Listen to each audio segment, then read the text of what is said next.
Hello everyone, welcome to Black Mirror horror. कैसे हैं आप सब? आई होप आप सब ठीक होंगे। मुझे काफ़ी दिनों से आप सभी के कमेंट्स आ रहे थे कि जिनजादी और वो सौदा की तरह कोई और कहानी लेकर आइए, तो उसी तरह की एक कहानी मैं फिर आज आप सभी के लिए लेकर आई हूँ और उम्मीद करती हूँ कि ये कहानी आपको पसंद आएगी। कहानी पसंद आए तो इस वीडियो को लाइक और चैनल को सब्सक्राइब ज़रूर कीजिएगा और साथ ही बेल आइकन को प्रेस करना ना भूलिएगा। और दोस्तों, ये कहानी काफ़ी लंबी है, इसलिए ये कहानी भी जिनजादी और वो सौदा की कहानी की तरह 3 पार्ट्स में आएगी और मैं उम्मीद करती हूँ कि आप इस कहानी को भी उतना ही प्यार देंगे। तो चलिए ज़्यादा बातें ना करते हुए शुरू करते हैं हमारी आज की कहानी। दानिश से शादी के बाद रुखसार ने आज पहली बार अपने ससुर को देखा था। उनके बालों का रंग अभी भी काला ही था और उन्हें देखकर ऐसा लग ही नहीं रहा था कि वो कोई बूढ़े इंसान हैं। उनके कमरे में रुखसार को आने की सख्त मनाही थी। खाने पीने के जो भी सामान बनता था वो सामान भी रुखसार उनके कमरे के दरवाजे पर रखकर आ जाती थी। लेकिन आज एकदम से सब बदल गया था। रुखसार उनके ही कमरे में बेचैनी से टहल रही थी। उसके ससुर वहीं चारपाई पर पड़े लंबी लंबी सांसें ले रहे थे। उनकी हालत देखकर साफ पता चल रहा था कि उनकी ज़िंदगी के बस कुछ ही लम्हे बचे हैं। इनको अब तक डॉक्टर को लेकर आ जाना चाहिए था। अब्बू की हालत और भी ख़राब होती जा रही है और फिर ऊपर से मौसम भी इतना ख़राब है। रुखसार ने परेशान होकर कहा। अपने ससुर को देखा जिनकी आंखें पथराने लगी थी। तभी अचानक से लाइट चली गई। इस लाइट को भी अभी जाना था? ये कहकर रुखसार लैम्प जलाने के लिए माचिस ढूंढने लगी। तभी उसे एहसास हुआ कि उसके ससुर और उनके अलावा कोई तीसरा शख्स भी उस कमरे में मौजूद है। कौन है यहाँ? रुखसार ने धीरे से पूछा, लेकिन कोई जवाब नहीं मिला। उसके ससुर अब ज़्यादा कराहने लगे थे। तभी उसे अपने चेहरे के पास किसी की गर्म सांसें महसूस होने लगी। रुखसार घबरा कर थोड़ा पीछे हट गई। तभी बिजली के चमकने से चंद लम्हों के लिए वो कमरा रोशन हुआ और रुखसार ने अपने सामने काले लिबास में एक बहुत लंबी औरत को देखा, जिसकी कमर रुखसार की तरफ थी और चेहरा उसके ससुर की तरफ था। रुखसार ये देखकर चीख मारकर पीछे जा गिरी। तभी कमरे का दरवाज़ा खुला और बाहर से रुखसार का शौहर दानिश कमरे के अंदर आ गया। उसके साथ डॉक्टर भी थे। उसके हाथ में टॉर्च थी। उसने टॉर्च की रोशनी से रुखसार को नीचे गिरा हुआ देखा। रुखसार, तुम यहाँ नीचे कैसे गिर गई? दानिश ने कहकर रुखसार को सहारा देकर उठाया। मैंने अभी यहाँ पर किसी को देखा था, रुखसार ने घबराते हुए कहा।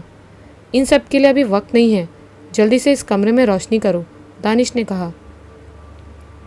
रुखसार ने अपने कांपते हाथों से जल्दी से उस लैम्प को जलाया। धीरे धीरे लैम्प की रोशनी से उस कमरे में उजाला होने लगा। डॉक्टर साहब, ये मेरे वालिद हैं। आज अचानक ही इनकी तबीयत खराब हो गई, दानिश ने अपने अब्बू की तरफ इशारा करते हुए डॉक्टर से कहा। मुझे चेक करने दीजिए, डॉक्टर ने कहा और दानिश के अब्बू की नब्ज़ देखने लगा।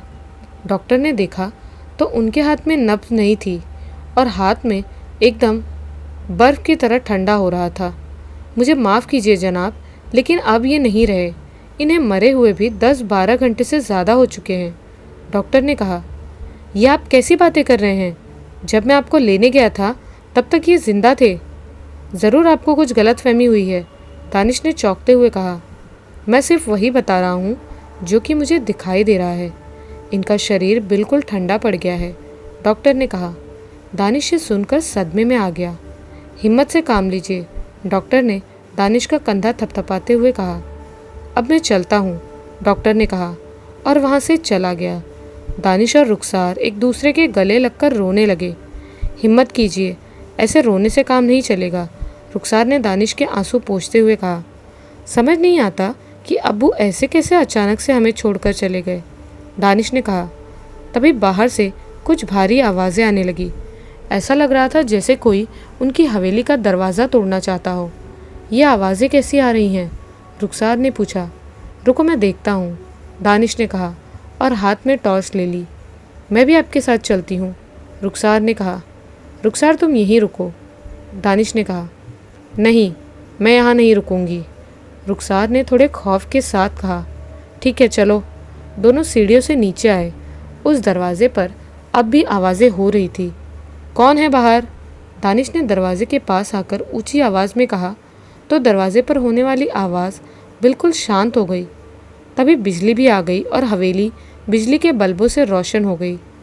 दानिश ने थोड़ा सा दरवाज़ा खोलकर बाहर झांक कर देखा तो बाहर कोई भी नहीं था। बाहर तो कोई भी नहीं है, दानिश ने थोड़ा परेशान सा होकर कहा। मैं कह रही हूँ ना कि यहाँ कुछ ना कुछ हो रहा है। जब तुम यहाँ नहीं थे तब मैंने ऊपर अबू के कमरे में एक औरत के साये को भी देखा था, रुखसार ने लगभग रोते हुए कहा। ऐसा कुछ भी नहीं है, दानिश ने थोड़ी ऊंची आवाज़ में कहा। चलो ऊपर चलते हैं, वैसे भी हमें सुबह तक का इंतज़ार करना पड़ेगा, दानिश ने कहा और रुखसार का हाथ पकड़कर ऊपर ले गया। वो लोग जब ऊपर आए तो कमरे की हालत देखकर उन दोनों के होश फाख्ता हो गए। दानिश के अब्बू की लाश नीचे ज़मीन पर पड़ी हुई थी और उनकी चारपाई ऊपर पंखे से लटकी हुई झूल रही थी और सामने दीवार पर खून से बहुत बड़े बड़े अल्फाजों में कुछ लिखा हुआ था। दानिश उसे पढ़ने लगा। जितनी जल्दी हो सके इस हवेली को छोड़ दो। दानिश के चेहरे पर यह पढ़कर मातम सा छा गया था। उसकी नज़र तुरंत अपने अब्बू पर पड़ी जिनकी एक उंगली खून से सनी हुई थी। क्या हुआ है? यहाँ क्या लिखा हुआ है? रुखसार ने पूछा। कुछ नहीं लिखा हुआ, यहाँ कोई है जो ये सब कर रहा है, दानिश ने कहा और उसने भागकर बाहर से अपनी बंदूक उठा ली। तुम जो कोई भी हो बाहर आ जाओ, दानिश ने चिल्लाकर कहा। तभी उसे नीचे कोई जानवर सा भागता हुआ दिखाई दिया। दानिश ने उस पर बंदूक से फायर किया लेकिन वो बंदूक की गोली उस जानवर को लग नहीं पाई। रुखसार तुम यहीं रहना, मैं नीचे जाकर देखता हूँ, दानिश ने कहा। रुखसार उससे कुछ कहना चाहती थी लेकिन घबराहट की वजह से उसके मुंह से अल्फाज नहीं निकल पा रहे थे। उसने फिर से टेढ़ी नज़र से उस पंखे से लटकी हुई चारपाई को देखा जिसमें से दो पैर अभी भी नीचे लटके हुए दिखाई दे रहे थे। दानिश उस जानवर को तलाशने के लिए नीचे चला गया। दानिश के नीचे जाते ही वो पंखा तेज़ी से घूमने लगा और साथ ही वो चारपाई भी घूमने लगी। रुखसार वहाँ से भाग जाना चाहती थी लेकिन उसके पैर जैसे कि वहीं जम गए थे। वो पंखा और भी तेज़ चलने लगा और रुखसार ने उस चारपाई पर उसी औरत के साये को देखा। तभी वो चारपाई तेज़ी से पंखे के साथ नीचे गिर पड़ी और रुखसार चीख मारकर बेहोश हो गई। दानिश नीचे आकर उस जानवर को देखने लगा लेकिन वहाँ उसे कोई दिखाई नहीं दे रहा था। तभी उसकी नज़र सबसे आखिरी वाले कमरे पर पड़ी जिसका दरवाज़ा खुला था और वहाँ से किसी के गुर्राने की आवाज़ आ रही थी। वो जानवर ज़रूर उसी कमरे में होगा, दानिश ने कहा और फिर अपनी बंदूक लेकर उधर की तरफ बढ़ गया। दानिश जैसे जैसे उस कमरे के पास आने लगा वैसे वैसे उसे उस कमरे से आने वाली आवाज़ें भी बढ़ती जा रही थी। दानिश उस कमरे के पास पहुंचा और उसने अपनी बंदूक को कसकर पकड़ लिया और फिर तेज़ी से अंदर घुसा तो वहाँ कोई भी नहीं था। अजीब बात है, यहाँ तो कोई भी नहीं है, दानिश ने कहा। तभी उसे ऊपर से रुखसार के चीखने की आवाज़ आई। रुखसार! ये कहकर दानिश तेज़ी से ऊपर की तरफ भागा।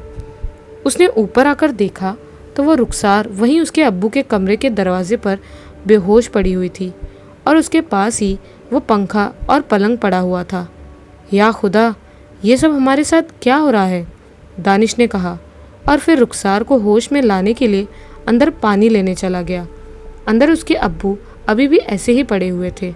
अंदर से वो पानी लेकर आया और फिर रुखसार के चेहरे पर पानी की छींटे मारने लगा। कुछ ही देर बाद रुखसार को होश आ गया। रुखसार तुम ठीक तो हो ना, दानिश ने रुखसार को होश में आता देखकर पूछा। मैं ठीक हूँ लेकिन यहाँ ज़रूर कोई साया है, जैसे अब्बू को मार डाला वैसे ही वो हमें मार देगी, रुखसार ने घबराते हुए कहा। हिम्मत से काम लो रुखसार, मेरे रहते हुए ऐसा कुछ नहीं होगा, दानिश ने कहा। तभी दानिश को अपने अब्बू के कमरे से वैसे ही गुर्राने की आवाज़ आने लगी। दानिश ने रुखसार को चुप रहने का इशारा किया और अपनी बंदूक उठाकर अपने अब्बू के कमरे में आ गया। कमरे में आकर उसने देखा तो एक छोटा सा इंसान नुमा जानवर उसके अब्बू का खून पीने में लगा हुआ था। उसे देखकर दानिश का दिल तेज़ी से धड़कने लगा। दानिश ने उस पर बंदूक चला दी तो वह तेज़ी से कूदता हुआ कमरे से बाहर भाग गया और छत पर चला गया। दानिश भी उसके पीछे पीछे छत पर जा पहुंचा। दानिश ने छत पर पहुंचकर देखा तो वो अजीब सा जानवर सामने जंगलों की तरफ भागता हुआ दिखाई पड़ा। दानिश ने उस पर गोली भी चलाई, लेकिन उसका कुछ फ़ायदा नहीं हुआ। वो कुछ ही देर में जंगल में घुसकर गायब हो गया। दानिश फिर नीचे आ गया। रुखसार वहीं गुमसुम सी पड़ी थी।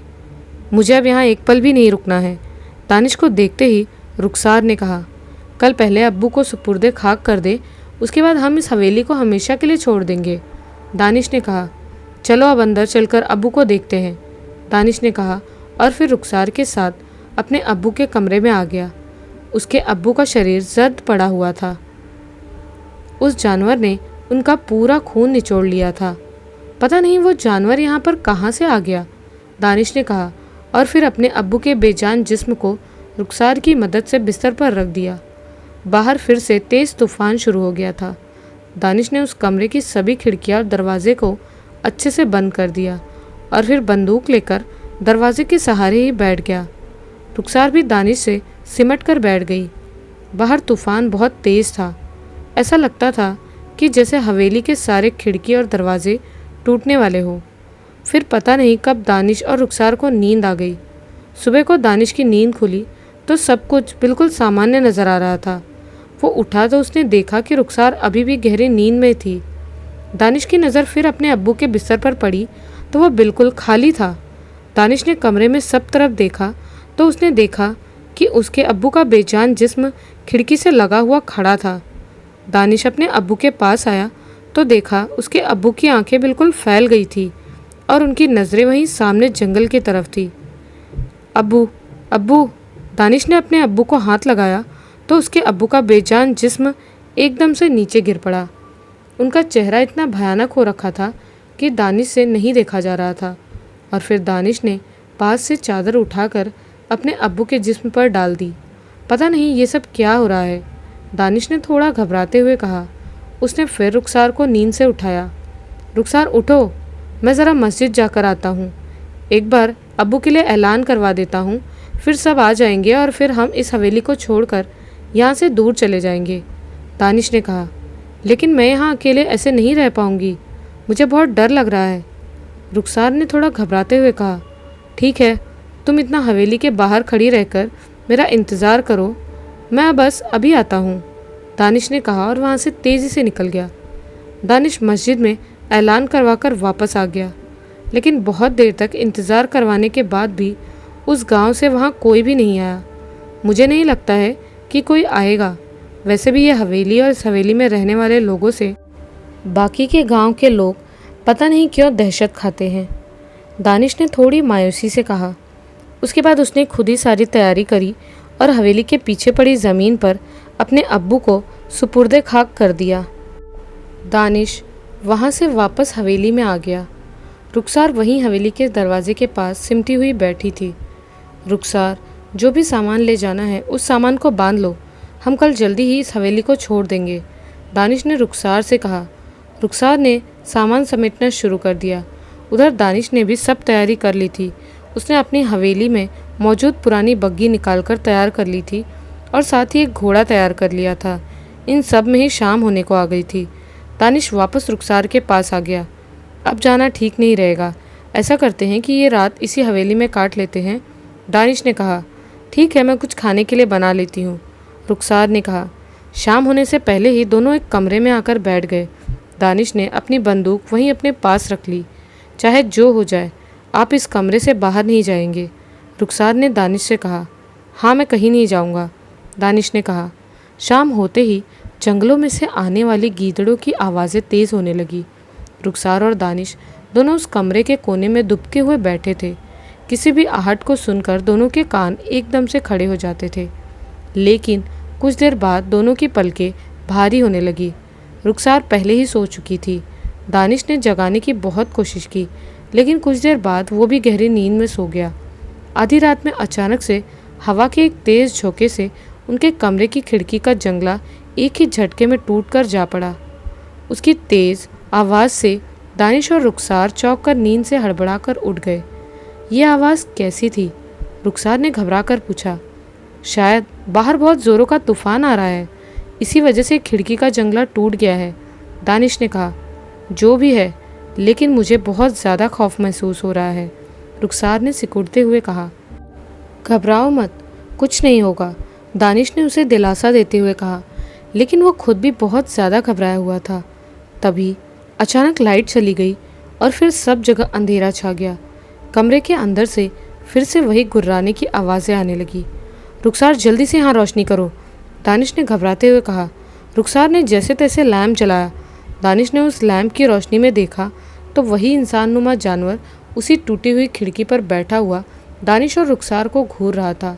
दानिश ने भागकर अपनी बंदूक उठा ली और उस पर फायर कर दिया और वो इंसाननुमा जानवर गुर्राता हुआ वहाँ से भाग गया। दानिश ने उस खिड़की से नीचे झांककर देखा तो उसे किसी ने धक्का दे दिया और वह चिल्लाता हुआ नीचे जा गिरा। ये सब देखकर रुखसार की चीख निकल गई। उसने हिम्मत करके उस खिड़की में से नीचे दानिश को आवाज़ दी, लेकिन उसे कोई जवाब नहीं मिला। रुखसार घबराते हुए उस कमरे के दरवाजे की तरफ भागी। जैसे ही रुखसार ने दरवाज़ा खोला वैसे ही वो काले रंग के लिबास वाली औरत उसके सामने आ गई। रुखसार उसे देखकर पीछे हट गई। चली जाओ यहाँ से, क्यों हमारे पीछे पड़ी हो, रुखसार ने चिल्लाकर कहा। लेकिन वो औरत धीरे धीरे रुखसार की तरफ बढ़ने लगी। दानिश को जब होश आया तो उसने देखा कि वह हवेली के पीछे पड़ा है। उसके सिर से निकला हुआ खून वहीं ज़मीन पर फैला पड़ा था। चांद की रोशनी में सब कुछ साफ दिखाई पड़ रहा था। दानिश को अपने पास कुछ आवाज़ आ रही थी। दानिश ने देखा तो वो इंसाननुमा जानवर वहीं पास में बैठा हुआ उस ज़मीन पर फैले हुए खून को चाटने में लगा हुआ था। दानिश उसे देखकर घबरा गया।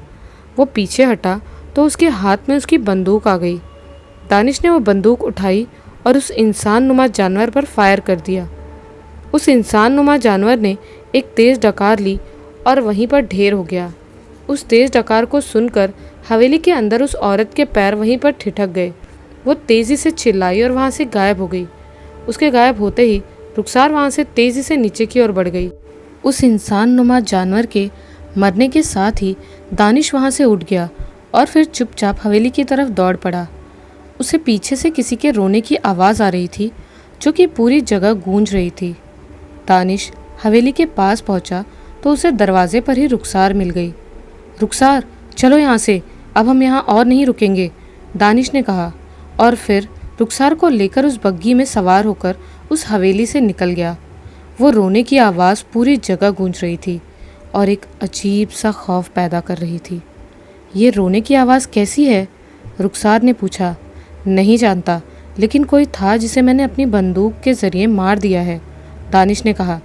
दानिश के सिर के ज़ख्म से तेज़ दर्द था, लेकिन वो हर हाल में वहाँ से निकलना चाहता था।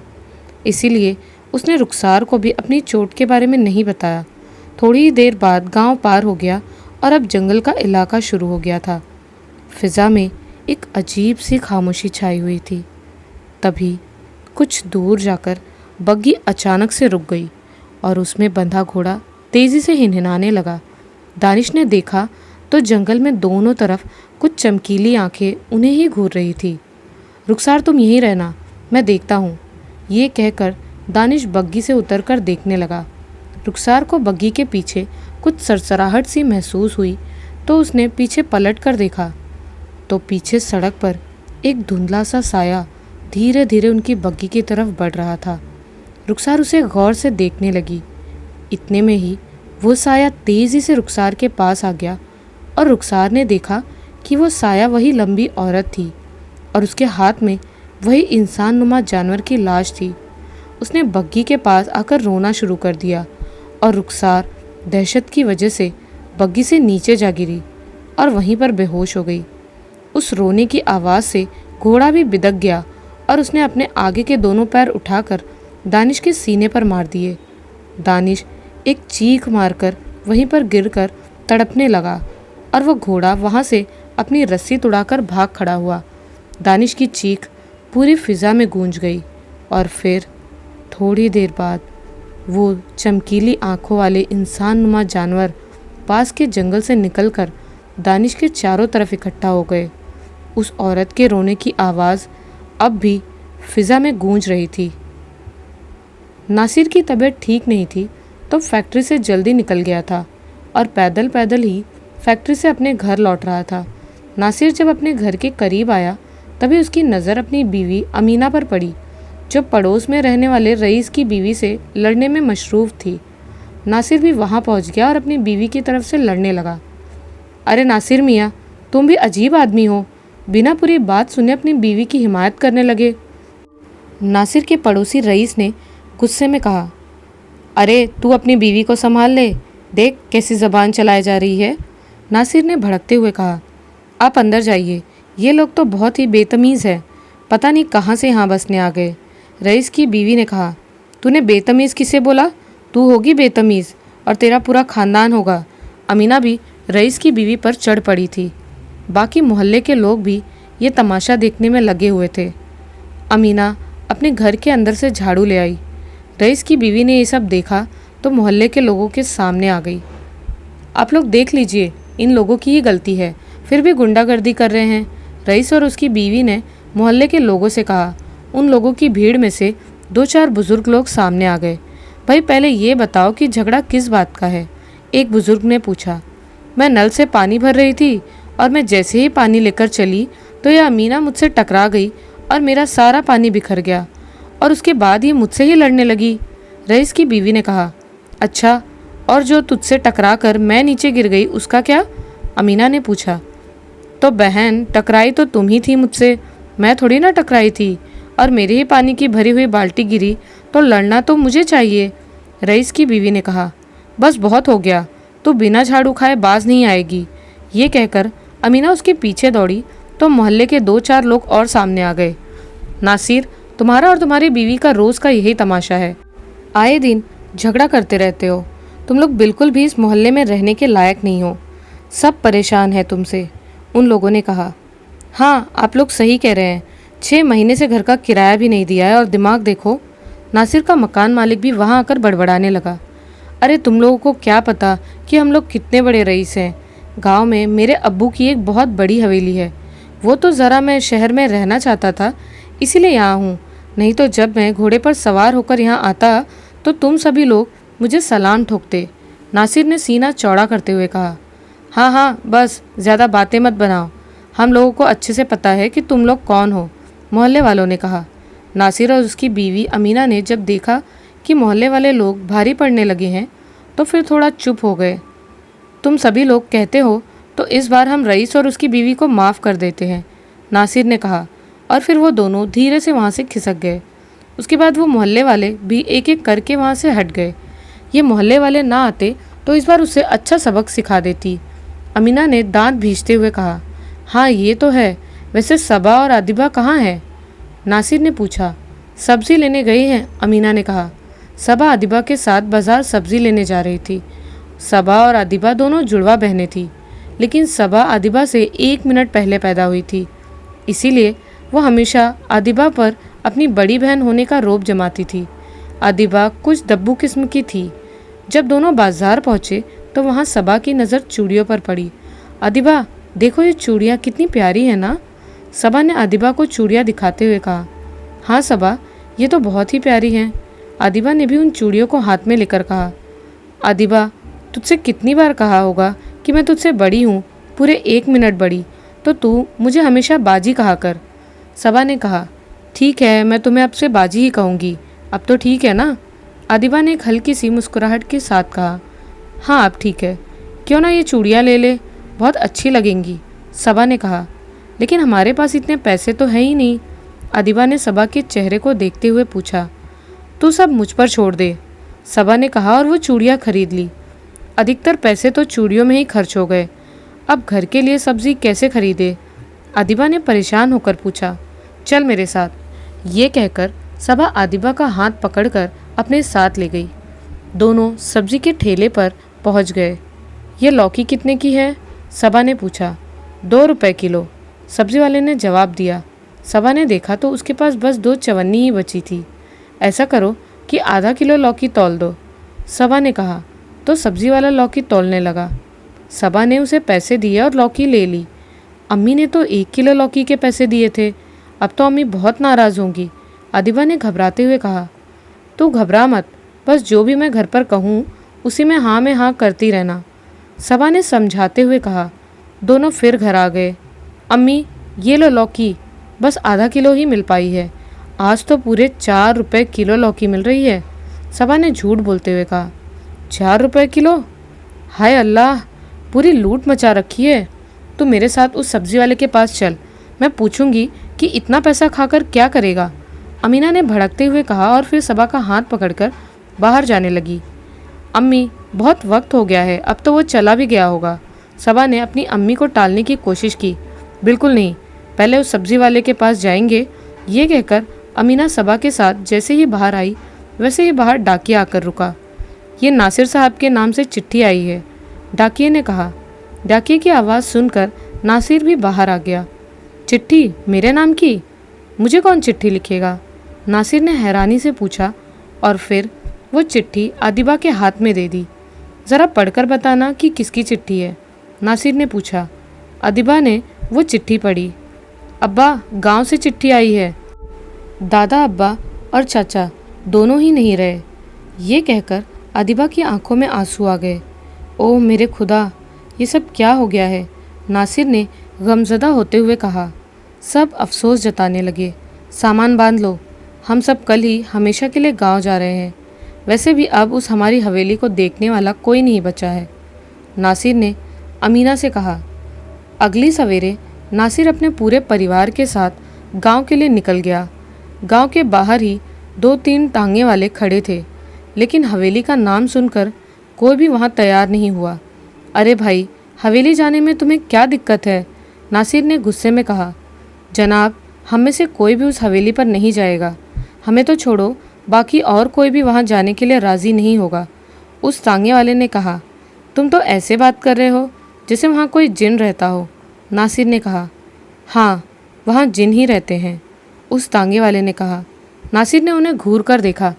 चलो हम सभी पैदल ही हवेली पर जाएंगे, नासिर ने उस तांगे वाले पर नज़र डालकर कहा। सब फिर अपने सामान को घसीटते हुए आगे बढ़ गए। थोड़ी ही देर बाद उनके पास एक तांगा आ गया। मैं हवेली तक तो नहीं जाऊंगा, लेकिन उसे थोड़ी दूर छोड़ दूंगा, और हाँ, 4 पैसे ज़्यादा लूँगा, उस तांगे वाले ने कहा। चल ठीक है भाई, हमें वहाँ ले चल, नहीं तो इतने सामान के साथ तो हमारा रास्ते में ही दम निकल जाएगा, नासिर ने कहा। और फिर सब उस तांगे में सवार हो गए। तांगे वाले ने हवेली के पास जाकर अपना तांगा रोक दिया। वो देखिए जनाब, वो रही हवेली, तांगे वाले ने इशारा करके कहा। मुझे भी पता है, मैं पहले वहीं रहता था, नासिर ने तांगे से उतरकर कहा। तांगे वाला नासिर और उसके परिवार को गहरी नज़र से देखने लगा। फिर पता नहीं उसे क्या हुआ और उसने अपना घोड़ा हाँका और वहाँ से तेज़ी से अपना तांगा भगा कर ले गया। बड़ा ही अजीब आदमी था। खैर, तांगे के पैसे बच गए, नासिर ने कहा, और फिर सब हवेली की तरफ बढ़ने लगे। हवेली के दरवाजे पर पहुंचकर नासिर ने सारा सामान रख दिया और उस हवेली को निहारने लगा। क्या देख रहे हो? अमीना ने पूछा। ये हवेली अब भी वैसी की वैसी ही है जैसी आज से 20 साल पहले थी, नासिर ने कहा। तुमने कभी बताया नहीं कि तुम ये सब छोड़कर वहाँ शहर में 2 कमरों के घर में कैसे आ गए थे? अमीना ने पूछा। सब बताऊंगा, पहले अंदर चलते हैं, नासिर ने कहा, और फिर सब अंदर चले गए। इतनी बड़ी हवेली, यहाँ तो बहुत सारे कमरे हैं। चलो आदिबा, हवेली में घूमते हैं, सबा ने आदिबा से चहकते हुए कहा, और फिर दोनों सीढ़ियों से ऊपर की तरफ चली गई। दोनों ऊपर सब कमरों में घूमकर अपने रहने के लिए कमरा देखने लगी। तभी उन्होंने एक कमरे का दरवाज़ा खोला जिसमें 2 बिस्तर पड़े हुए थे। हम दोनों इसी कमरे में रहेंगे, सबा ने कहा। हाँ, ऐसा लगता है जैसे ये कमरा हम दोनों के लिए ही बना हो, आदिबा ने कहा। सबा ने उस कमरे के पीछे वाली बड़ी खिड़की खोल दी जहाँ से ठंडी ठंडी हवा आ रही थी। ये जगह तो बहुत ही बड़ी है, आदिबा ने कहा। हाँ, और अब ये जगह हमारी है, सबा ने चमकती हुई आंखों से कहा। दोनों बाहर देखने लगी। पीछे एक खुला मैदान था और सामने ही छोटा सा बगीचा दिख रहा था, और उसके पीछे ही एक जंगल दिखाई दे रहा था। चलो बाहर उस बगीचे को देखने चलते हैं, सबा ने आदिबा से कहा, और फिर दोनों उस हवेली से निकलकर उस बगीचे की तरफ भाग गई। अरे, तुम दोनों कहाँ भागी जा रही हो? अमीना उन दोनों को देखकर चिल्लाई। जाने दो, पहली बार ऐसी जगह देखी है तो घूमने दो उन्हें, नासिर ने अमीना से कहा। बस तुम तो ऐसे ही कह दिया करो, इतना सामान है, ये सब कौन लगाएगा? बस इस घर में करने वाली तो एक मैं ही हूँ। अमीना बड़बड़ाती हुई कमरे में चली गई। अमीना एक कमरे में अपने थैले में से कपड़े निकालकर रखने लगी कि तभी उसकी नज़र सामने लगे बड़े से आदमकद शीशे पर पड़ी। अमीना उस शीशे को गौर से देखने लगी। तभी उसे उस शीशे में अपने पीछे एक औरत का साया दिखने लगा जिसने काला लिबास पहन रखा था। अमीना घबराकर अपनी गर्दन घुमाकर पीछे देखने लगी तो कोई नहीं था। अमीना ने वापस से शीशे को देखने के लिए गर्दन घुमाई तो वो औरत का साया अमीना के सामने आ गया। अमीना की चीख निकल गई और वहाँ से भाग खड़ी हुई। सबा और अदिबा हवेली से निकलकर पीछे की तरफ आ गए थे। वहाँ अदिबा एक पुरानी ईंटों से बना एक टीला देखने लगी। तो यहाँ क्या देख रही है? चल वहाँ बगीचे में चलते हैं, वहाँ देखते हैं कि क्या क्या है, सबा ने कहा और फिर अदिबा का हाथ पकड़कर वहाँ ले गई। वो बगीचा फलों और फूलों से भरा हुआ था। सबा गई और उसने 2 अमरूद तोड़ लिए। ये अमरूद तो बहुत ही लजीज हैं, तो तुम भी खाओ लो। सबा ने अमरूद खाते हुए एक अमरूद अदिबा को भी पकड़ा दिया। नहीं बाजी, मुझे नहीं खाना, तुम ही खाओ ये, मैं तो बस इन फूलों को देखूंगी, अदिबा ने कहा। जैसी तुम्हारी मर्जी, सबा ने अपने कंधे उचकाते हुए कहा। अदिबा उन फूलों को देखती हुई आगे बढ़ती रही। आगे और भी बहुत तरह के फूल खिले हुए थे। उन्हीं फूलों के बीच एक बड़ा सा सुर्ख लाल रंग का गुलाब चमक रहा था। अदिबा ने उस गुलाब के फूल को देखा और दौड़कर उसके करीब आ गई। ये गुलाब का फूल कितना खूबसूरत है, अदिबा ने उसे गौर से देखते हुए कहा। अदिबा कुछ देर तक उस गुलाब के फूल को देखती रही और फिर उसे तोड़ने के लिए अपना हाथ आगे बढ़ा दिया। तभी अदिबा के हाथ में एक कांटा चुभ गया। अदिबा के मुंह से चीख निकल गई और उसकी उंगली से कुछ खून की बूंदें नीचे टपक गई। अचानक ही वो गुलाब का फूल काला पड़कर मुरझा गया और वहाँ से कुछ काले रंग का धुआं सा निकलने लगा। अदिबा को उस धुएं में एक साया सा दिखाई पड़ा और अदिबा चीखती हुई वहाँ से भागने लगी और वो साया उसके पीछे लग गया। अदिबा भागते हुए वो भूल गई थी कि वो जिस तरफ भाग रही है वो रास्ता हवेली की तरफ ना जाकर जंगल की तरफ जाता है। सबा ने अदिबा की चीख सुनी तो फौरन ही उसकी तरफ दौड़ पड़ी। अदिबा को भागते हुए कुछ भी होश नहीं था, वो बस भागी चली जा रही थी और वो साया लगातार उसका पीछा कर रहा था।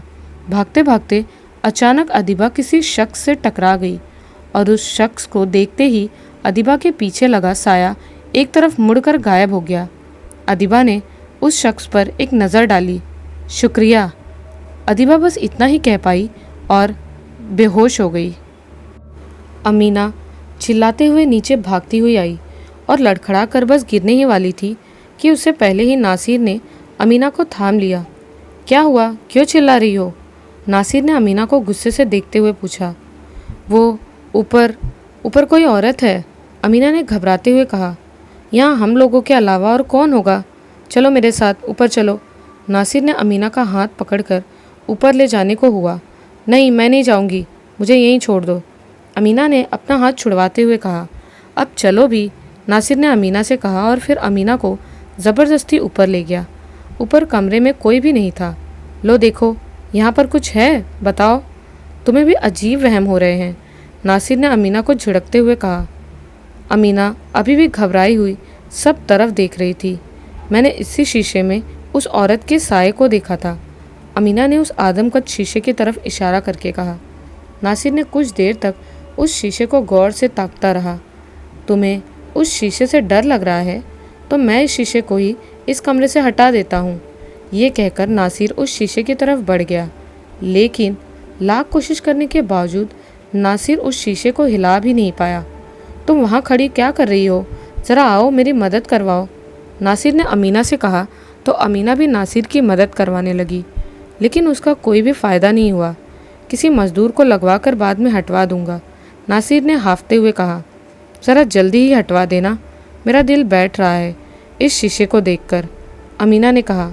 ठीक है, अब ज़रा कुछ खाने को बना लो, बहुत भूख लगी है, और ये लड़कियां भी पता नहीं कहाँ रह गई हैं, मैं ज़रा देख कर आता हूँ, नासिर ने कहा और फिर सबा और अदिबा को देखने के लिए चला गया।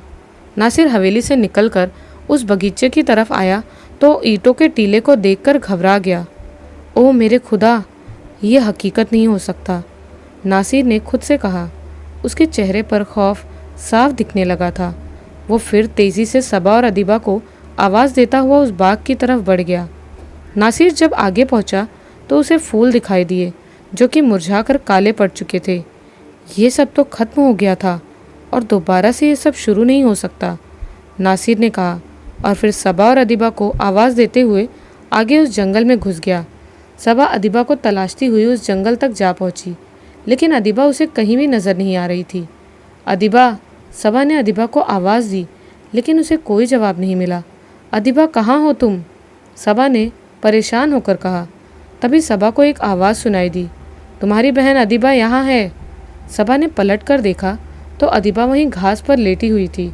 उसके चेहरे पर एक मुस्कान थी, जैसे वो कोई हसीन ख्वाब देख रही हो। अदीबा, उठो अदीबा। सबा ने अदीबा को उठाने की बहुत कोशिश की, लेकिन अदीबा ऐसे ही पड़ी रही। कोई हमारी मदद कीजिए, सबा ने चिल्लाकर कहा। तभी उसे अपने अब्बू की आवाज़ सुनाई दी। अब्बू, सबा पूरी ताकत से चिल्लाई। नासिर को सबा की आवाज़ सुनाई दे गई थी। वो तेज़ी से सबा की तरफ बढ़ गया। नासिर जब वहाँ पहुँचा तो उसने सबा को अदीबा के पास देखा। अदीबा को क्या हुआ है? नासिर ने घबरा कर सबा से पूछा।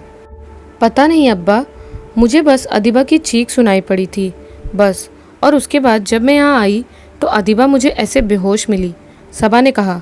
नासिर ने अदीबा को उठाया और फिर जल्दी से हवेली की तरफ बढ़ गया। उसके पीछे पीछे ही सबा भी थी।